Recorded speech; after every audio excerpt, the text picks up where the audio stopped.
మన కాదంబరి సిల్క్స్ లో flat 50% discount and 25,000 purchase మీద 2 కంచి కాటన్ సారీస్ ఉచితం.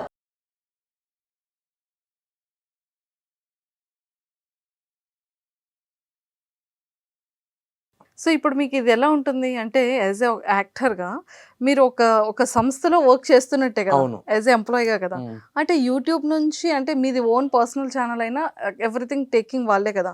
యూట్యూబ్ నుండి నా షేర్ పర్సనల్ ఉంటుందా? ఛానల్ ఏం కాదు. వాళ్ళదే. ఆహా! వాళ్ళదే. ఆ! సో, షేర్ ఉంటుందా యూట్యూబ్ నుంచి? లేదంటే సాలరీ ఉంటుందా? నాకు 2 ఇస్తారండి. ఓహ్! హ్మ్. అంటే మంత్లీ ఒక అది నేను చెప్పలేను. అంటే ఆహ్, పెట్టుకోవచ్చా? అంత నేనేం చెప్పలేనండి. పెట్టుకోవచ్చా? నేనొకటైతే కాన్ఫిడెంట్‌గా చెప్తానండి. హ్మ్. నేను once upon a time fun bucket చేశా. అంటే నేను కొంచెం నాకు పేరొచ్చింది ఫస్ట్ ఫన్ బకెట్ నుంచే. హ్మ్. హ్మ్. దాని తర్వాత బంచిక్ బంటి అనే ఛానల్ హ్యాండ్ ఓవర్ చేసుకున్నాను. అవును.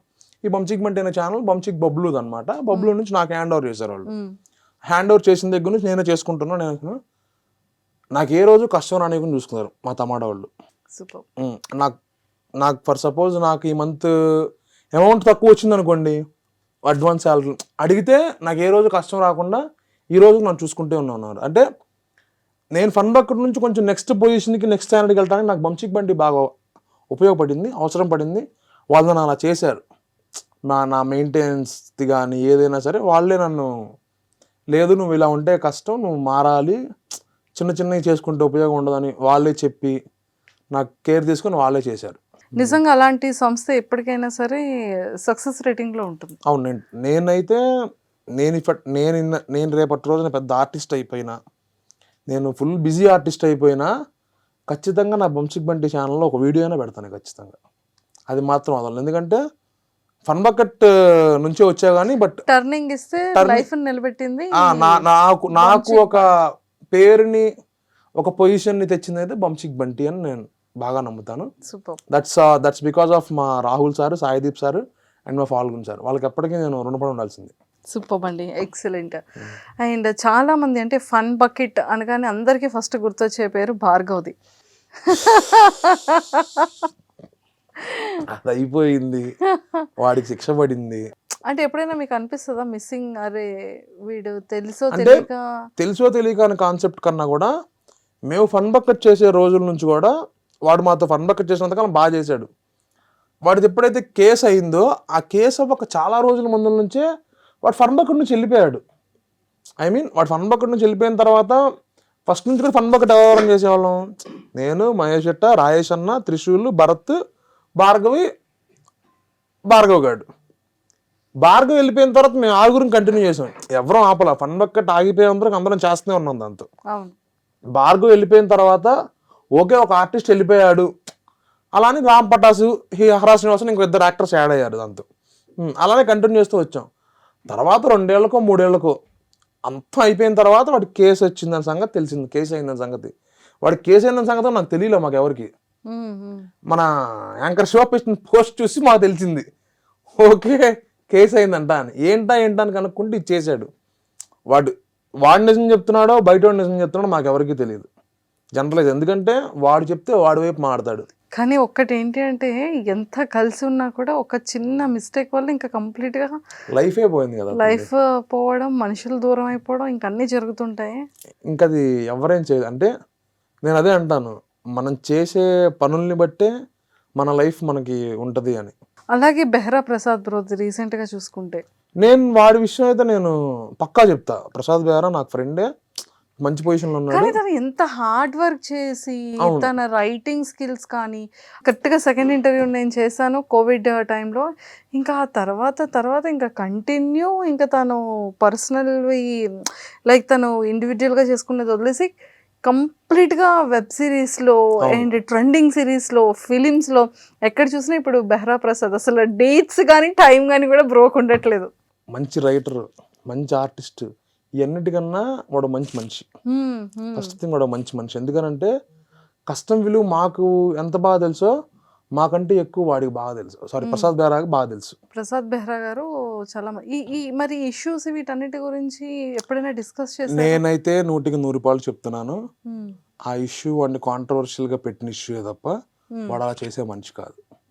నాకు అది బాగా తెలుసు. పర్సనల్ కూడా తెలుసు. ప్రసాద్ బెహ్రా పర్సనల్ కూడా నాకు తెలుసు కాబట్టి వాడు అలా చేసే మనిషి అయితే కాదు మీరు అడిగారా బ్రోని? అని నేను తర్వాత ఏం మాట్లాడలేదు. అంటే ఒక మనిషి ఎదుగుతున్నప్పుడు వాంటెడ్లీ ఉండొచ్చు, అంటే మనకి అక్కడ కాస్ట్ తెలియదు కాబట్టి నేనేం మాట్లాడలేకపోతున్నాను.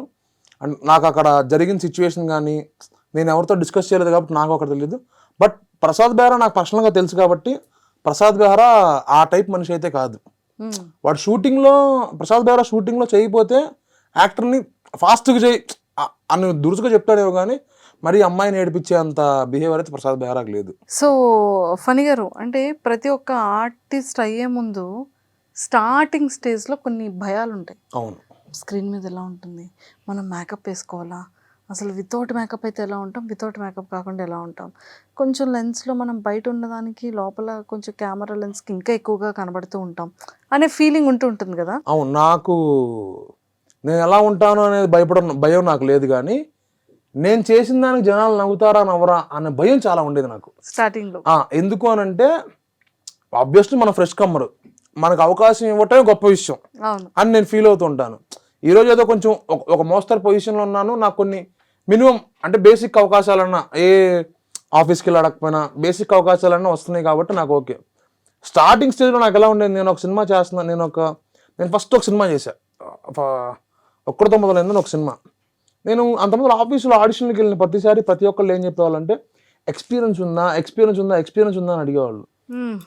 ఆ మాట విని విని విని నాకే కోపం వచ్చింది ఒకనొక టైంకి. ఎక్స్పీరియన్స్ ఏంటి, నేను ఆల్రెడీ యూట్యూబ్లో చేస్తున్నా కదా, చిన్న కెమెరా అని పెద్ద కెమెరా అని ఏదైనా నేను చేసేది యాక్టింగే కదా, ఎందుకు ఎక్స్పీరియన్స్ అంటే ఎవరికి ఆడిషన్ ఇచ్చినా నువ్వు ఆడిషన్ బాగా చేసావమ్మా, నీకు ఎక్స్పీరియన్స్ లేక నేను క్యారెక్టర్ ఇవ్వట్లేదమ్మా అన్న మాటలు అన్నారు అప్పుడు స్టార్టింగ్లో. తర్వాత ఏం చేశాను, ఇంకో ఆడిషన్కి వెళ్ళినప్పుడు నేను డైరెక్ట్ ఎక్స్పీరియన్స్ మీదే ఇచ్చాను అనమాట. లైవ్ నా ఫ్రస్ట్రేషన్ మొత్తం దాని ముందర ఇచ్చాను. అసలు ఎందుకు ఎక్స్పీరియన్స్, ఎవరైనా ఇదే కదా, ఒక కొత్త వాళ్ళకి అవకాశం అయిపోతే వాడు ఎప్పుడు స్టార్ అవుతాడు, వాడు ఎప్పుడు అవుతాడు. Once upon a time Chiranjeevi గారు కొత్త వాళ్ళే, ఎన్టీఆర్ గారు కొత్త వాళ్ళే, ఎవరైనా ఒక అవకాశం ఇవ్వాలి కదా అని ఆ టైప్లో నేను ఒక ఆడిషన్ ఇచ్చాను.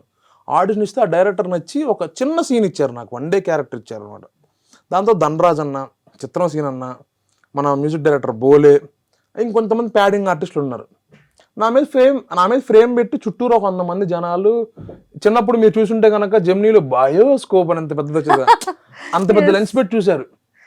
యాక్షన్ అనగానే నేను చేయలేకపోయా, నాకు ఒక సెకండ్ భయం చివరయ్యా అనమాట.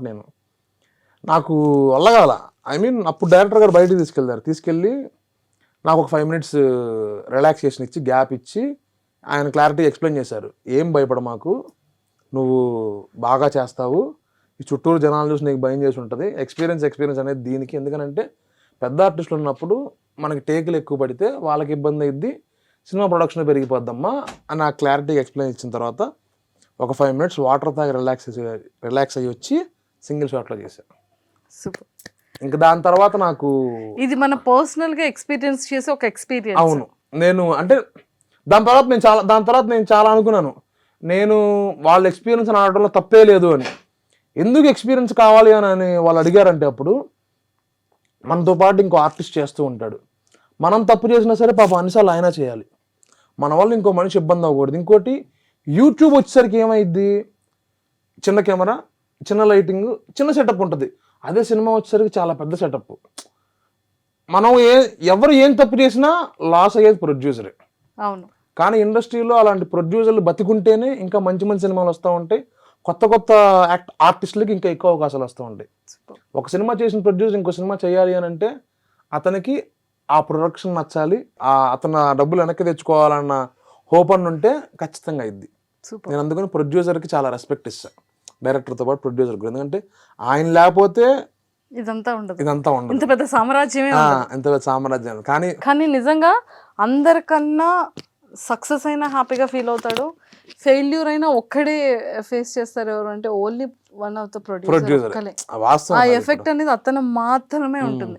ఇంతమందిని నమ్మి అతని ప్యాషన్తో యాక్టింగ్ కూడా చెయ్యరు. నేను ఒక సినిమా తీసాను, పోనీ వాళ్ళ పేరు అంత పాపులారిటీ. చాలా మంది ప్రొడ్యూసర్స్ వాళ్ళ ప్యాషన్ ఎలా ఉంటుంది అంటే వాళ్ళు సెట్లోనే ఉంటారు, వాళ్ళు చాలా జాగ్రత్త చూసుకుంటారు. రూపాయి అయినా సరే అంటే ఎక్కడ బేరం ఆడరు, చాలా జాగ్రత్త తీసుకుంటారు. ఇప్పుడు బకాసుర రెస్టారెంట్ సినిమా ప్రొడ్యూసర్స్ కానీ, నేను చేసిన కొత్తపల్లిలో ప్రొడ్యూసర్స్ కానీ, మళ్ళా వీక్షణ ఉన్న సినిమా ప్రొడ్యూసర్స్ కానీ, ఇలా నేను ఏ సినిమా చేసిన ప్రొడ్యూసర్స్ అయినా నాకు ఇంతవరకు ఏ ప్రొడ్యూసర్ దగ్గర నుంచి ఇబ్బంది రాల. చాలా మంది చెప్తూ ఉంటారు మనకి ఇంటర్వ్యూలో, ఆ ప్రొడ్యూసర్ దగ్గర నుంచి ప్రాబ్లం వచ్చింది, ఈ ప్రొడ్యూసర్ దగ్గర నుంచి ప్రాబ్లం వచ్చిందని. నాకు ఇంతవరకు ఏ ప్రొడ్యూసర్ దగ్గర నుంచి ప్రాబ్లం రాల. నేనే నమ్ముతానంటే మనం ఒకడికి ప్రాబ్లం క్రియేట్ చేస్తున్నాం అంటే ఆబ్వియస్ అటు పక్క నుంచి ప్రాబ్లమే వస్తుంది. మనం ప్రాబ్లం క్రియేట్ చేయకుండా మనం వెళ్ళామా, మన పని చేసుకున్నా, మనం వచ్చామా అన్నట్టుంటే అంత హ్యాపీగా జరిగిద్దని నేను నమ్ముతాను. And for more videos, Please subscribe to iDream. Please subscribe to iDream. Please subscribe iDream. And please subscribe to iDream. For more videos, subscribe to iDream. please like, share and subscribe to the channel. Congratulations, iDream. Subscribe to iDream. Subscribe to iDream. So subscribe to iDream Media. iDream team అందరికి huge congratulations. Please subscribe iDream Media. Please subscribe to iDream. Subscribe iDream. Please subscribe to iDream. iDream అంటే నా కళల channel subscribe చేసుకున్న నోరు తిరుగుతలేదు, మీరైతే గంట గుర్తు కొట్టండి. For more such videos, please subscribe to iDream.